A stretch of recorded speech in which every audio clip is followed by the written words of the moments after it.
Hey, welcome back to the eDrum Workshop, I'm Luke. Only a week after the news that Roland have bought DW, Roland have now announced a new flagship sample pad, the Roland SPD-SX Pro. Now, being a long-time user of the SPD-SX Live, this is something that I'm very interested in getting my hands on, but for now I've just got the information that's provided online by Roland, so I'm going to break down what we know about the new SPD-SX Pro, what the main feature improvements appear to be, and then weigh in with some opinions about it. Now, off the bat, it seems like they're touting this as their flagship SPD-SX. They're not replacing the previous models. This will be sold alongside the original SPD-SX and the SPD-SX Special Edition. I don't think it's a bad thing to have multiple versions available, but it does mean that this model commands an even higher price rather than occupying a previous price point. In the UK, it's shaping up to be around £1,000. In the US, it appears to be around $1,200, and in Europe, it's also around €1,200. And I'll just say this right now, that is a lot of money. But I'll come back round to that later. Roland have also said on their own videos that anything you can do with the SPD-SX is also possible on the SPD-SX Pro, but with more functionality available. And while that does appear to be the case, there are a couple of possible exceptions that I'll bring up later on. Aesthetically, the most striking aspect is how intentional that pun was. It looks a lot like the Alesis Strike Multipad. Now, of course, the Strike Multipad looked very similar to the SPD-SX, so that's not surprising. But the main things that stand out are the new colour LEDs and the 4.3-inch colour LCD screen. The LED colours and settings can be assigned manually, so you can group your sounds, and you can adjust whether the lights are always on, whether they only come on when you're playing that pad, or whether they react dynamically to the waveform. The larger colour screen means that there's a lot more information readily available to the user, and I'm kind of hoping that this is a sign of screens to come for the next line of Roland drum modules. The dimensions are basically the same, and of course there are the same 9 pads built into the unit. Roland also went out of their way to make specific mention of the pad sensitivity being improved, especially on that top row of shoulder pads. Previously, these were noticeably more difficult to trigger when you were playing lightly. Exactly how much better they are now can't be known without playing on it myself, but I'm glad that they appear to have made note of that. The controls available on the front panel have also changed, and it appears that there are new dials for the pad edit controls. You can quickly adjust the pad volume and pitch, and then swap over to the new transient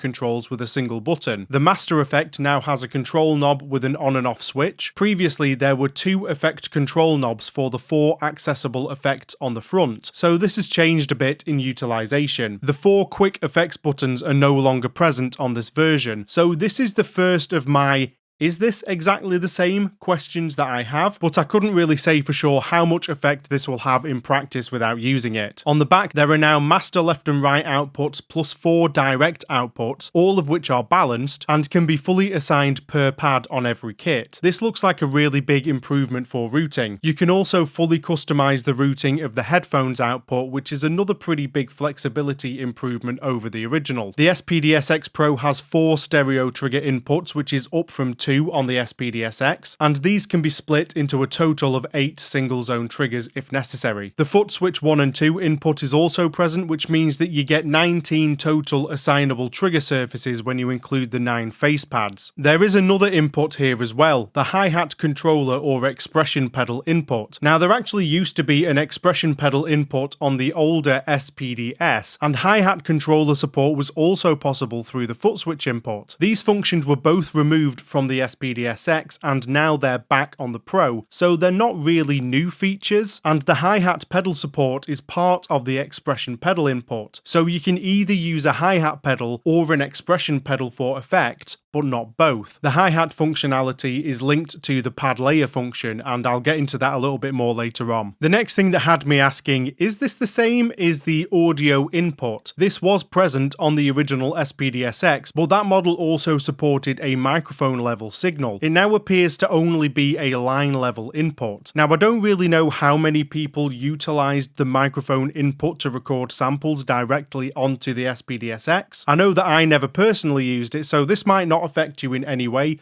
but I thought it was worth pointing out. Moving on to the internal specification, here's a quick rundown of what I think the most important changes are. There's 32GB of internal memory. This is up from the very original 2GB, then 4GB, and the SE's 16GB. There are also now 200 kit slots, which is up from the original's 100. The SPD-SX Pro supports playback of MP3 files, as well as WAV and AIFF files, and it also supports a 48kHz sample rate. The polyphony has been increased to 32 voices, which includes the click, and this is up from 20 on the original SPD-SX. Another not quite new feature has been added, the step sequencer. There used to be a phrase looper for patterns on the SPD-S, but it does look like the functionality is a bit more fully fledged and rounded on this version. The setlist feature has been expanded. You can now have 32 kits per set, and there are 32 set lists available, which is up from the previous 8 kit chains with 20 kits per chain. Pad layering has also been added with the same mix, fade or switch options that you can get on the TD50, 50X, 27, 17 and the TM6 Pro. They've also added extra layering functions like the hi-hat layering mode, where layer A will be your closed hi-hat and layer B will be the open hi-hat controlled by the hi-hat controller. The switch mono mode, which is like the switch option where it swaps sounds once you get past a certain dynamic level, but the mono part of this means that the new sound will cut off the previous sound once you trigger it. And the alternate setting, which makes the pad alternate between layer A and layer B each time you hit it. Some other interesting options have also been added to the play type section, such as the trigger reserve. So it looks like you can choose to queue up a pad to play on the next click accent position. So sort of like quantizing in real time. I'd have to see exactly how it functions when you're playing it, but it seems pretty useful for applications where you need a sound to come out exactly on the beat. The pitch control option is also a welcome addition. Previously you had to use a weird method where it would try to export a newly tuned version, and it really didn't work very well in my opinion, but it looks like this lets you tune things as you go. Pad layer EQ has also been added. Previously there was only a master EQ, but now you can use a 4-band EQ on any sound on any pad layer. There's also been a master compressor option added alongside the master EQ. There are now 4 multi-effects that you can use per kit, plus a sidechain compressor. The sidechain in particular is really useful for electronic dance genres where you want the kick drum or another sound to duck the audio from another source. This creates that ducking pulsing effect. I also saw them mention in one of their videos that the effect's tail, the sound that rings out after you've used an effect, doesn't get cut off when you change kits. I think that was the case with the original SPD-SX as well, but it's good to know that this is the case because some other sample pads can't do that. I haven't yet seen them mention whether you can leave a loop on from one kit when you change kits like you could do on the SPD-SX. I assume that this is the case, but it's something that I'd need to check. The pad link feature has also been given a huge overhaul. Previously you could only link 2 pads per kit, but now it seems that you can fully customize sends and receives for all pads on the kit. And it also looks like the mute groups have been given the same treatment. You can also now choose your own files for the click. There's also a fully fledged SPD-SX Pro app where you have access to every setting of the device for easy configuration. The original SPD-SX control app was very lacking, and I ended up buying a third-party one to make it much more usable, so it's great to see that improvement here. The USB audio settings also appear to be much more flexible too, bringing them more in line with the newer Roland TD modules. Interestingly, you can sample directly from audio that's playing on your computer by routing it through the sampling input, or even send audio from your computer into the click channel so that it's treated like the internal metronome, controllable with the click knob. So when it comes to my first impressions and opinions about this looks like a huge improvement to the original SPD-SX, and it looks like they've genuinely taken on board a lot of feature requests and functionality improvements that people have asked for over the years. As I said earlier, I've personally used an SPD-SX Live for about 10 years now, and I have a video where I break down how I use my SPD-SX to run tracks that you can watch if you want more information. But for a lot of that video, I talk about methods to circumvent some of the limitations of the features, such as the pad link options and the limited routing options. The SPD-SX Pro appears to have solved those limitations as far as I can tell. Being able to link multiple pads per kit on a send and receive basis will be a big boost to the way that I personally use it. And on another personal note, I'm really happy that the dimensions are basically the same, so I can just keep using the same flight case. I don't need need to shell out for a new one. Speaking of shelling out, this thing is expensive. As I mentioned, it looks like it's going to be retailing for £1,000 in the UK, which is about £250 more than the SPD-SX Special Edition, and nearly £400 more than the base SPD-SX. And back when I bought mine in 2012, I actually only paid about £500 for it, so this is a huge jump. You do appear to get a heck of a lot more functionality than the original SPD-SX, and of course the extra space is very welcome. The one that I bought back then only had 2GB of onboard memory, so 32GB is far better for today's needs, and it puts it in line with the Alesis Strike Multipad. Aesthetically, I do really like the improvements. It does make me wonder whether they felt the pressure since Alesis released their Strike Multipad, because as I said before, it seems to have taken a few cues from its design, though as Roland even explained in their own videos, a lot of people will use tape on their SPD-SX to make the pads more distinct and visible on stage, so these coloured LEDs definitely seem like a natural evolution to solve that issue, even if they do look a little bit like they've been copied from the Strike Multipad. Being able to assign the colours is another feature that the Strike Multipad already had, and although it does seem a little bit gimmicky on the surface, I do think that it'll be pretty practical for organising your samples, especially in low light situations. The addition of the vertical LEDs though is a great touch, and that really does improve the distinction between the pads. I welcome back the hi-hat controller support with open arms. Roland have removed handy features from product lines a fair few times over the years, which can be pretty annoying, but fortunately they do seem to be walking some of that back more recently. And it appeared that for years they wanted that pattern playback and the hi-hat control, and really the whole